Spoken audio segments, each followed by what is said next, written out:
चारधाम की यात्रा पर सीएम धामी का बयान, कहा इस साल चारधाम यात्रा कई मायनों में है विशेष, बड़ी संख्या में श्रद्धालुओं के आने का है अनुमान।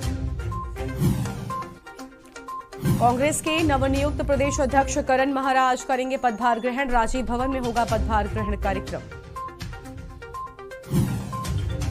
हरिद्वार के शांभवी पीठाधीश्वर स्वामी आनंद स्वरूप ने सीएम धामी को लिखी चिट्ठी, चारों धामों में गैर हिंदुओं के प्रवेश पर प्रतिबंध की मांग। रुड़की में हनुमान जयंती पर निकाली जा रही शोभा यात्रा पर पथराव, दरोगा समेत 10 लोग घायल, उत्तराखंड में जारी किया गया हाई अलर्ट। उत्तराखंड में आज एक व्यक्ति मिला कोरोना संक्रमित, 12 स्वस्थ हुए, एक्टिव केसों की संख्या रह गई 26। उत्तराखंड में 2 दिन की राहत के बाद फिर बढ़ने लगी तपिश, मैदानी क्षेत्रों में मौसम रहेगा शुष्क। आप देख रहे हैं के न्यूज, खबरों का सारथी। नमस्कार, मैं हूं गरिमा वाजपेयी और आप देख रहे हैं के न्यूज इंडिया। खबर रुद्रपुर से है, जहां पर केंद्रीय और राज्य वित्त मंत्री पंकज चौधरी रुद्रपुर पहुंचे हैं और इस दौरान उन्होंने पार्टी कार्यालय में कार्यकर्ताओं से मुलाकात की और साथ ही सामाजिक कार्यक्रम में प्रतिभाग किया है, और जिसके बाद उन्होंने जनपद के अधिकारियों के साथ में केंद्र सरकार द्वारा पोषित योजनाओं की समीक्षा भी की है।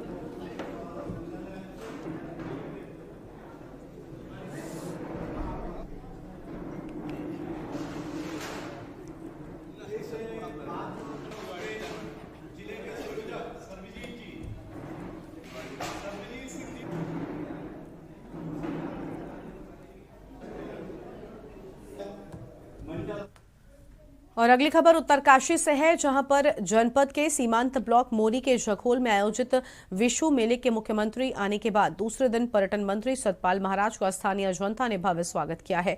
तो वहीं पर्यटन मंत्री सतपाल महाराज ने कहा कि हरकीदून, केदार कांठा, चाईसील, गुलाबी कांठा जैसे बुग्याल को पर्यटन के रूप में पहचान दिलाने में स्थानीय युवाओं की महत्वपूर्ण भूमिका है, और जिसके कारण इन पर्यटक स्थलों पर साल भर पर्यटकों की आवाजाही बनी रहती है। और मैं सोमेश्वर महाराज के यहाँ प्रांगण के अंदर बहुत सी चीजें,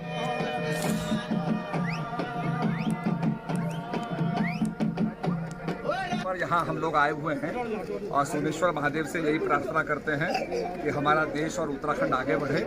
सभी की मंगल कामना हम लोग सोमेश्वर महाराज से कर रहे हैं कि हमारा जो देश है और जो हमारा उत्तराखंड आगे बढ़े, और सभी की मंगल कामना करते हैं, प्रयास कर रहे हैं। मैं वैसे भी यहाँ 3-4 दफे आ चुका हूँ और हमारा पूरा प्रयास होगा कि इस पूरे क्षेत्र को पर्यटन मानचित्र के ऊपर हम उभार करके लाएं।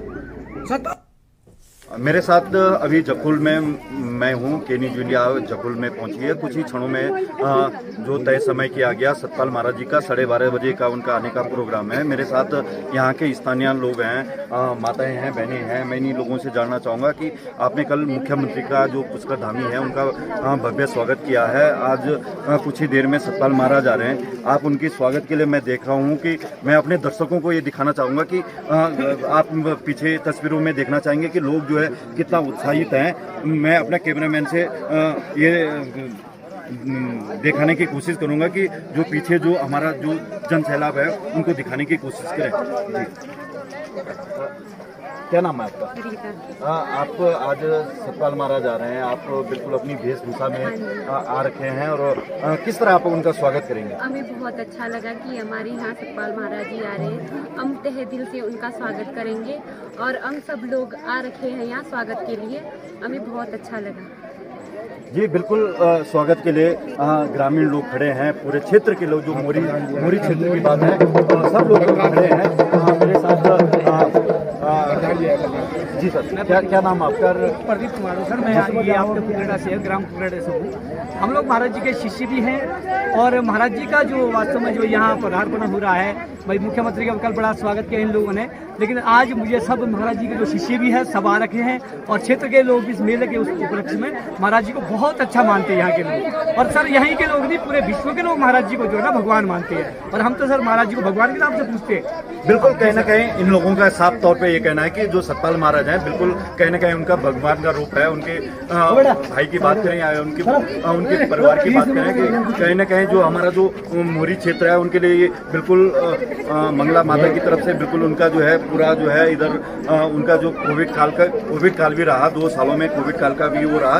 उन्होंने बिल्कुल जो यहाँ के गरीब जो लोग हैं उनका जो है बिल्कुल पूरा साथ दिया है।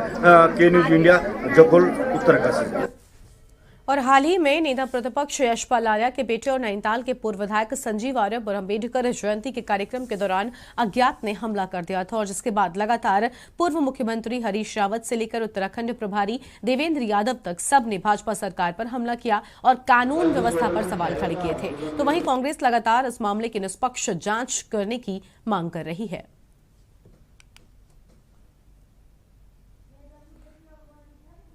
निश्चित तौर पे पहले भी जब उन्होंने भाजपा छोड़ी और कांग्रेस ज्वाइन की, वापसी अपने घर पे करी, तो उनके पिता पुत्र दोनों पे हमला किया गया और उसके बाद फिर ये हमला होता है और ऐसा शख्स है जो बार बार हमला कर रहा है। तो ये जांच का विषय है और कांग्रेस पार्टी इसमें पूर्ण जांच चाहती है। कांग्रेस सड़कों पे आएगी और जितनी भर्त्सना की जाए उतनी कम है, क्योंकि वो माननीय विधायक रह चुके हैं और उनके पिता एक कद्दावर नेता हैं। तो ये कहीं ना कहीं हमें ऐसा प्रतीत होता है कि इसमें कुछ जरूर साजिश है। खबर देहरादून से है, जहां पर रविवार को प्रदेश कांग्रेस कमेटी के नवनियुक्त प्रदेश अध्यक्ष करण माहरा विधिवत रूप से पदभार ग्रहण करेंगे और सोमवार को नवनियुक्त नेता प्रतिपक्ष यशपाल आर्या पदभार ग्रहण करेंगे। तो वहीं रविवार को देवेंद्र यादव भी 2 दिवसीय दौरे पर होंगे और कांग्रेस के वरिष्ठ प्रवक्ता डॉक्टर आरपी रतूड़ी ने इसके बारे में जानकारी देते हुए कहा कि कांग्रेस ने इसके लिए पूरी तैयारियां कर ली हैं। उन्होंने कहा कि पार्टी में कोई भी नेता नाराज नहीं है। कोई नाराज नहीं है, पर प्रभारी जी आ रहे हैं हमारे कल। वो आदरणीय देवेंद्र यादव जी कल तो अध्यक्ष जी का पदभार ग्रहण है, तो कार्यालय में कार्यक्रम होगा और 18 को माननीय नेता प्रतिपक्ष जी का विधानसभा में पदभार ग्रहण का है, तो उसमें भी वो उपस्थित रहेंगे। डेफिनेटली वो फीडबैक लेंगे कि आखिर क्या वजह है, क्या असंतोष है, क्या दिक्कतें हैं और उनका, क्योंकि जब प्रभारी का कर्तव्य है तो निश्चित तौर पर उनको सभी के साथ बातचीत भी करनी चाहिए। और अगली खबर देहरादून से है, जहां पर उत्तराखंड स्वास्थ्य विभाग राज्य के सभी जिलों में 18 अप्रैल से स्वास्थ्य मेले का आयोजन करने जा रहा है। ये मेला 22 अप्रैल तक चलेगा और आपको बता दें कि जिसमें सभी लाभार्थियों को स्वास्थ्य संबंधी सेवाओं का लाभ भी मिलेगा, जबकि 22 अप्रैल के बाद भी इस मेले के दिनों की संख्या को बढ़ाया जा सकता है।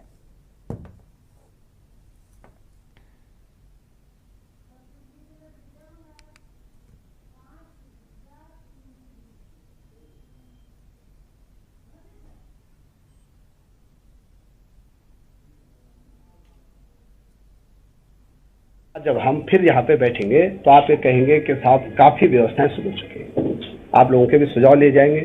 लेकिन आज की जो प्रेस है वो ये केंद्रित है कि वह हमको 18 से लेकर और 22 तक, हमने एक दिन और रखा है कि 23 तक में अगर कोई छूट गया, कोई ब्लॉक है तो 23 को भी कर सकते हैं। हम बड़े बड़े हम आयोजन कर रहे हैं और मैं कह सकता हूँ कि लगभग 110-15 जगह में लाखों लोग जो है इन मेलों से लाभान्वित होने जा रहे हैं। सर ये जो 110 नगर पालिकाओं में भी हम लोग लगा रहे हैं, इसमें पब्लिक को सारी स्वास्थ्य सुविधाएं दी जाएंगी और जो भी राज्य सरकार और भारत सरकार की स्वास्थ्य संबंधी जो स्कीम्स चल रही हैं उनका भी हम लोग प्रचार प्रसार करेंगे। सर चारधाम यात्रा खबर दिनेशपुर से है, जहां पर उधम सिंह नगर के गदरपुर क्षेत्र की विद्यासागर सेवा समिति रजिस्टर सुंदरपुर में नूतन वर्ष पहला बैसाखी मनाया गया।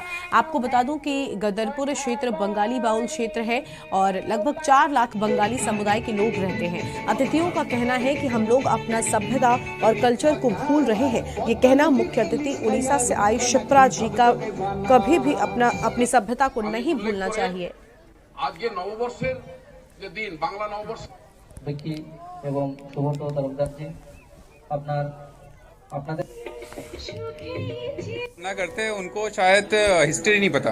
अगर आप हिस्ट्री खंगालेंगे तो देखा जाएगा कि सबसे ज्यादा जो काबिल व्यक्ति होते थे वो बंगाली होते थे हर फील्ड में, चाहे वो पर्सनल मतलब वो आर्टिस्ट कहिए या फिर आप मतलब किसी भी फील्ड में ले लीजिए, चाहे वो फिल्म इंडस्ट्री से रिलेटेड हो, स्पोर्ट्स से रिलेटेड हो, आर्मी से रिलेटेड हो, हर एक फील्ड में हमेशा बंगाली आगे रहे। पर दिक्कत ये है कि हम लोगों ने ईमानदारी से काम किया जिसका लोग हमें नीचे दहन करते हैं, और यही हमारी प्रॉब्लम है।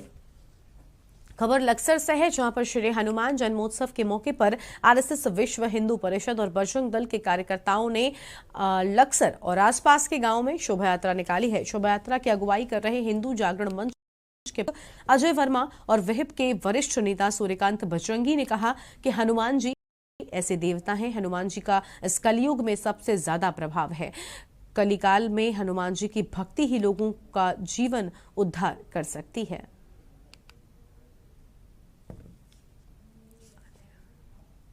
लक्सर नगर में एक कार्यक्रम हनुमान जन्मोत्सव के उपलक्ष्य में रखा गया है, जो कि यहाँ पर रामलीला ग्राउंड से होकर बाजार के अंदर से होकर विभिन्न क्षेत्रों में लक्सर नगर में जाएगा और भगवान जी के हनुमान जी का जो दिव्य स्वरूप है, उसकी जो दिव्य शक्ति है, हमारी युवा शक्ति, उसके माध्यम से बाइक रैली का एक आयोजन किया गया है और हिंदू समाज में जो उनको जागृत करने का ये उद्देश्य से कार्य रैली निकाली जा रही है। तो सभी राम भक्तों को, हनुमान भक्तों को आज हनुमान जन्मोत्सव की बहुत बहुत शुभकामनाएं। और क्योंकि पिछले 2 कोरोना साल जो गुजरे हैं, हम लोग रामनवमी पे भी शोभा यात्रा नहीं निकाल पाए, तो अब की बार युवा कार्यकर्ताओं ने तय किया कि हनुमान जी के जन्मोत्सव पर एक शोभा यात्रा लक्सर नगर में निकालते हैं। तो जैसे ही सहमति बनी, सब लोगों को सूचना करके आज सब लोग एकत्र हुए हैं और बड़े धूमधाम से, बड़े हर्षोल्लास से शोभा यात्रा का आज आयोजन किया जा रहा है। आप सबका भी सहयोग और प्रेम हमें मिलता रहा है, आपका भी आभार है, आप लोग आए हैं भाई साहब। और सिद्धार्थगंज नगर में श्री हनुमान जन्मोत्सव बहुत धूमधाम के साथ मनाया गया है। तो वहीं इस दौरान श्रद्धालुओं ने श्री आज का बाबा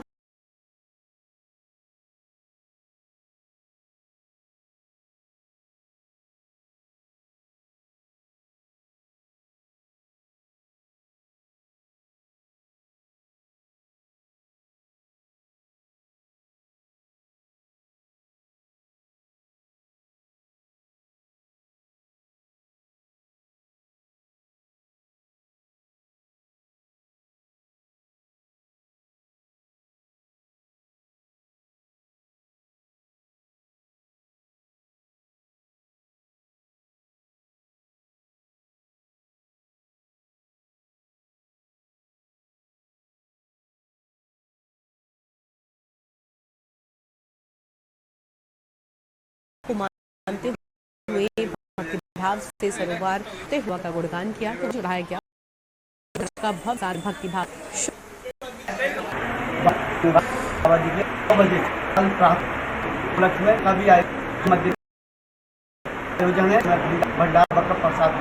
और अगली खबर मई से प्रस्तुत तैयारियों, लॉन्च सहित टैक्सी यूनियनों से भी सहयोग मांगा जा रहा है और जगह जगह पर बैठकों का आयोजन भी किया जा रहा है। और आपको बता दें कि गुप्तकाशी में आयोजित बैठक में व्यापारियों ने एनएच विभाग के खिलाफ जमकर हंगामा भी किया है। व्यापारियों ने कहा कि ऑल वेदर का कार्य कर रही कंपनी ने सीतापुर में पेयजल लाइन को ध्वस्त किया और जिसे दुरुस्त करने में अब कंपनी आनाकानी कर रही है। कंपनी ने व्यापारियों के साथ जो वादे किए उन्हें पूरा नहीं किया जा रहा। ऐसे में व्यापारियों में आक्रोश बना हुआ है।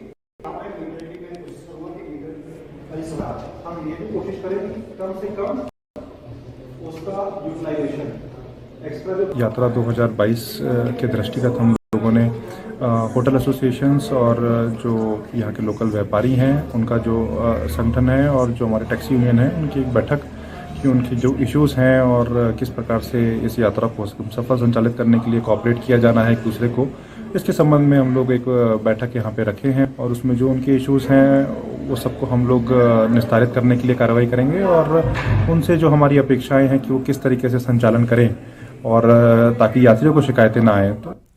और अगली खबर लक्सर से है, जहां पर महिला की मौत के मामले में संज्ञान लेते हुए मुख्य चिकित्सा अधिकारी के आदेश पर स्वास्थ्य विभाग ने अम्बेडकर चैरिटेबल हॉस्पिटल पर शिकंजा कस दिया है। अस्पताल पर कार्रवाई करने के लिए जिला प्रतिरक्षण अधिकारी डॉक्टर विवेक तिवारी, सीएचसी प्रभारी डॉक्टर अनिल वर्मा और बीपीएम आशीष कुमार की टीम गठित की गई है। तो वहीं आपको बता दें कि सीएमओ द्वारा गठित स्वास्थ्य टीम ने पहले अस्पताल का निरीक्षण किया और अस्पताल के तमाम दस्तावेज कब्जे में लेने के बाद अस्पताल पर ताला लगा दिया।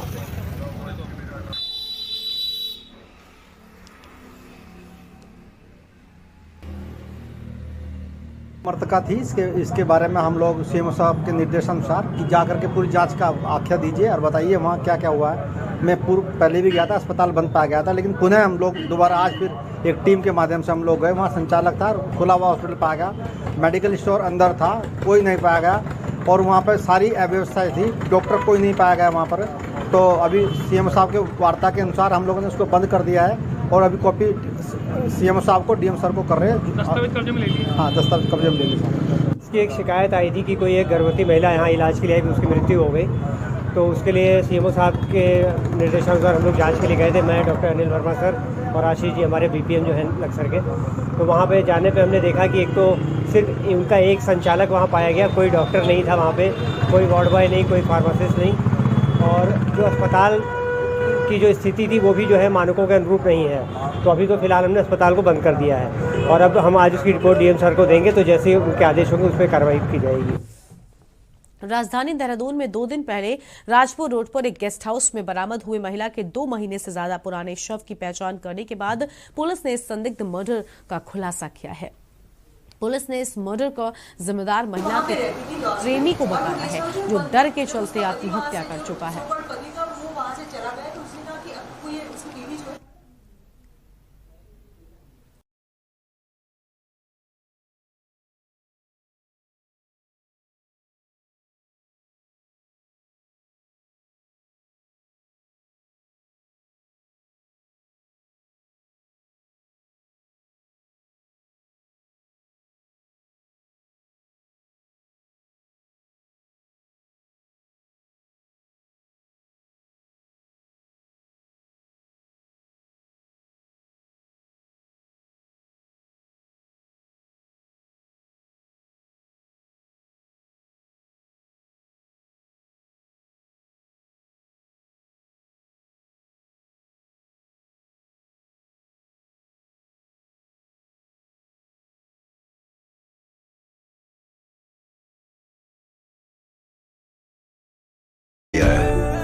प्यार से समझाएंगे, धीरे धीरे से, वो भी अपनी जुबान में।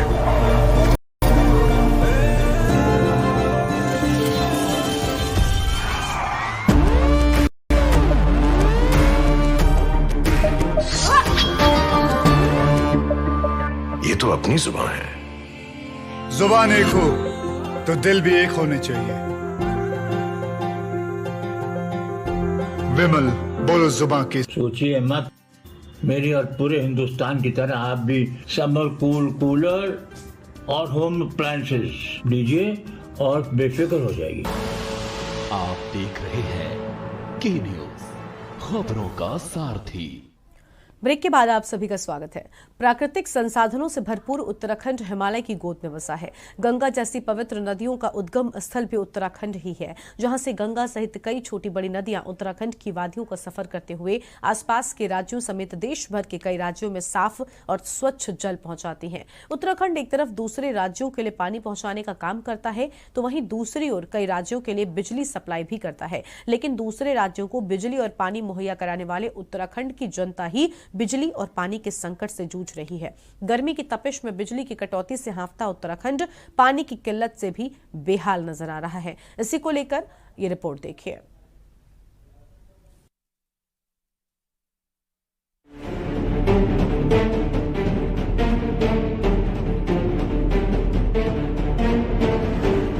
चिराग तले अंधेरा, ये कहावत उत्तराखंड के लिए सटीक बैठती है, क्योंकि उत्तराखंड प्राकृतिक संपदा से भरपूर है, जो भारत के कई राज्यों को गंगा जैसी पवित्र नदियों के जरिए साफ और निर्मल जल मुहैया कराता है। लेकिन खुद उत्तराखंड की जनता पानी की किल्लत से जूझ रही है।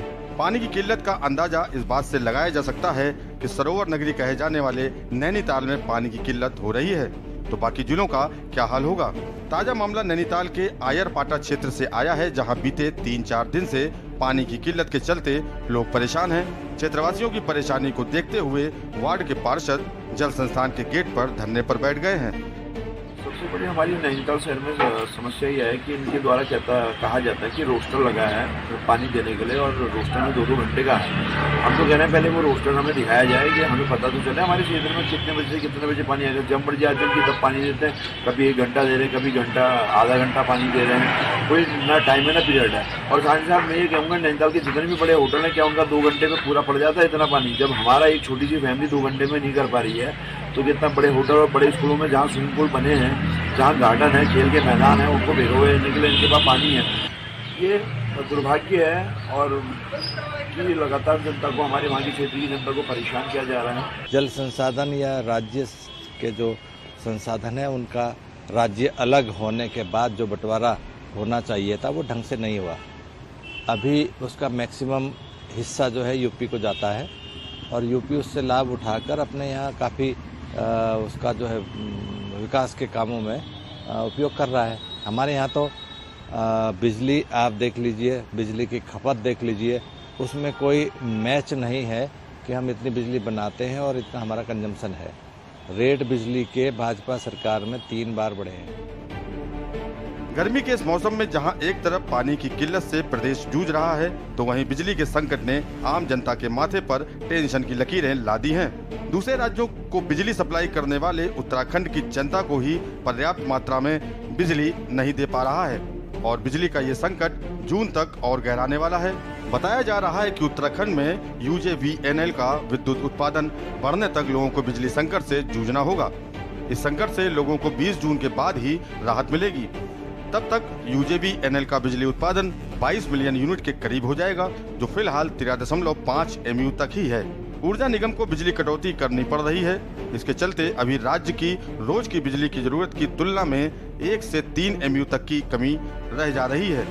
उत्तराखंड की बिजली जरूरत इस बार 44.5 MU के रिकॉर्ड स्तर पर पहुंच चुकी है, जबकि राज्य को केंद्र यूजेवीएनएल समेत तमाम विकल्पों में से सिर्फ 33 MU के करीब ही बिजली उपलब्ध हो पा रही है। शेष 11 मिलियन यूनिट बिजली बाजार से ही जुटानी पड़ रही है।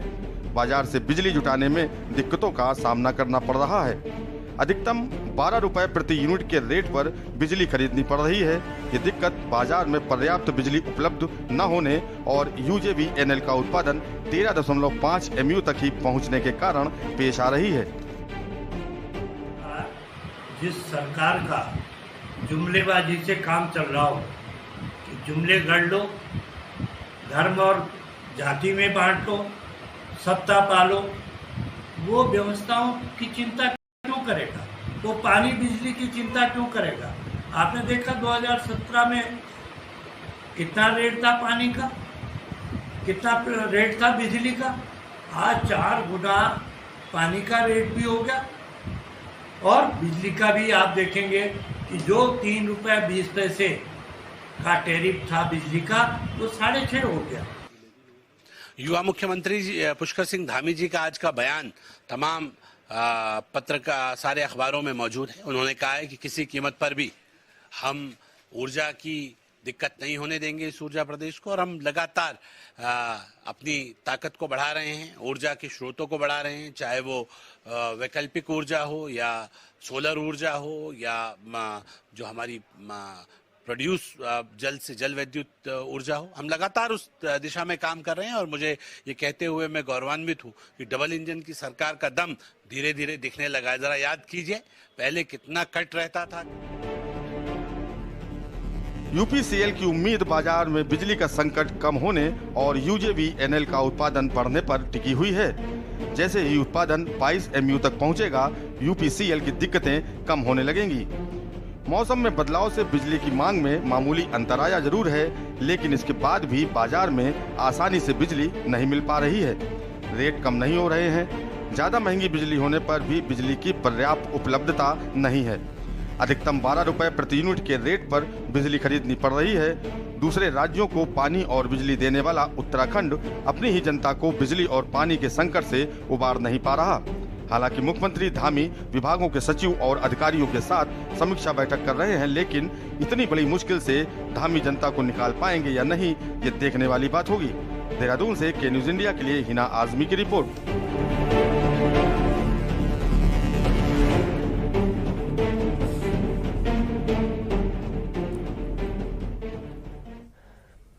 और तराई क्षेत्रों में पड़ रही झुलसा देने वाली गर्मी से राहत पाने और ठंडी हवाओं का आनंद लेने के लिए बड़ी संख्या में पर्यटक पहुंच रहे हैं। सरोवर नगरी नैनीताल के पर्यटक स्थलों में पर्यटकों की चहलकदमी से शांत पड़ी झील में पर्यटक नौकायन करते हुए नजर आ रहे हैं और नैनीताल में पर्यटकों की बढ़ती आमद से पर्यटन कारोबार से जुड़े लोगों के चेहरे खिल उठे हैं। वीकेंड पर नैनीताल में बड़ी संख्या में पर्यटकों के पहुंचने का सिलसिला लगातार जारी है। नैनीताल के सभी पर्यटक स्थल सैलानियों से भरे हैं, तो वहीं नगर में सभी होटल व पार्किंग भी फुल हैं और जिला प्रशासन के आदेशों का नैनीताल पुलिस द्वारा सख्ती से पालन भी किया जा रहा है। सीमाओं से लगी विभिन्न बैरियर कालाडूंगी, मंगोली, ज्वेलिकोट, रूसी बाईपास बैरियर में नैनीताल की सीमा में प्रवेश करने वाले वाहनों को रोककर शटल सेवाओं के माध्यम से नैनीताल भी भेजा जा रहा है। देखिए, नैनीताल शहर में पर्यटकों का बहुत ज़्यादा आवागमन बढ़ गया है, जिस कारण से अंदर सारी पार्किंग फुल हो गई हैं। तो इसलिए उच्चाधिकारीगणों के आदेशानुसार हम लोग जो वाहन हैं उन वाहनों को यहाँ पर पार्क करा रहे हैं और शटल सेवा के माध्यम से वाहनों को नैनीताल शहर में भेजा जा रहा है। नैनीताल तो बहुत इंजॉय करते हैं हर बारी, मतलब खूब मजा आता है नैनीताल में। तो क्या जैसे वहाँ तो आप इतनी देर तो खड़े हो ही नहीं सकते, उधर तो मतलब अगर रोड पे भी निकल जाओ तो इतनी देर नहीं खड़े हो सकते जितनी देर हम पूरा तिब्बत मार्केट घुमाए वगैरह वगैरह। अच्छा, हम पहले तो सातताल गए थे, पूरा सातताल घूमे थे, फिर उसके बाद भीमताल वगैरह घूमा क्योंकि नौकुचिया ताल साइड में जाम था तो जाने नहीं दे रहे थे। अभी आए यहाँ पे नैनीताल थोड़ी देर पहले ही, तो अभी तिब्बतन मार्केट साइड गए थे, अभी बस बोटिंग करने जा रहे हैं। ड्रास्टिक वेदर चेंजेस हैं। दिल्ली में बहुत ज़्यादा टेम्परेचर हाई है, 42 to 43 डिग्री सेल्सियस है, कांस्टेंट धूप रहती है, लू चलती है, बट यहाँ पे हवा काफ़ी ठंडी है एंड वेदर प्लेजेंट है काफ़ी। नैनीताल पहले भी विजिट कर चुके हैं तो हम ज़्यादा जगह नहीं घूमे। हमने बोट राइडिंग करी, मुक्तेश्वर गए थे हम, मुक्तेश्वर होके फिर नैनीताल आए एंड देन बस कहीं घूमे नहीं, आसपास ही मॉल रोड, दैट्स इट। और फिलहाल इस बुलेटिन में इतना ही। आप देखते रहिए के-न्यूज़ इंडिया। नमस्कार।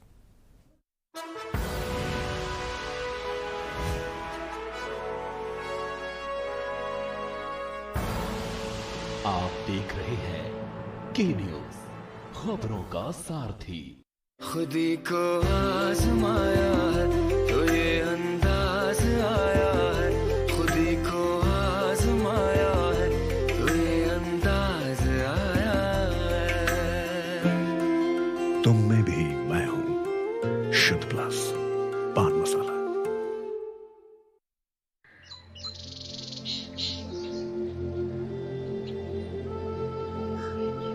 नमस्कार। भारत ने पूरी दुनिया को योग सिखाया।